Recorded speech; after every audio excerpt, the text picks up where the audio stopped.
সাভারের জাতীয় স্মৃতিসৌধে মহান মুক্তিযুদ্ধে আত্মদানকারী জাতির সূর্য সন্তানদের প্রতি শ্রদ্ধা জানিয়েছেন ভারপ্রাপ্ত রাষ্ট্রপতি অবসরপ্রাপ্ত মেজর হাফিজউদ্দিন আহমদ।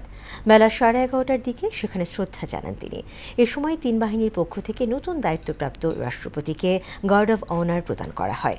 পরে শহীদ রাষ্ট্রপতি জিয়াউর রহমান এবং সাবেক প্রধানমন্ত্রী বেগম খালেদা জিয়ার সমাধিতেও শ্রদ্ধা নিবেদন করেন হাফিজউদ্দিন আহমদ।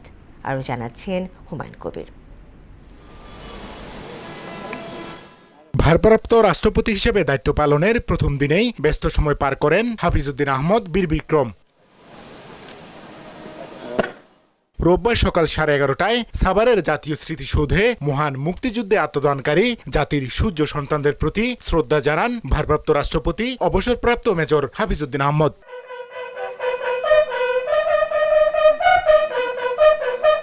এ সময় তিন বাহিনীর পক্ষ থেকে নতুন দায়িত্বপ্রাপ্ত রাষ্ট্রপতিকে গার্ড অব অনার প্রদান করা হয়।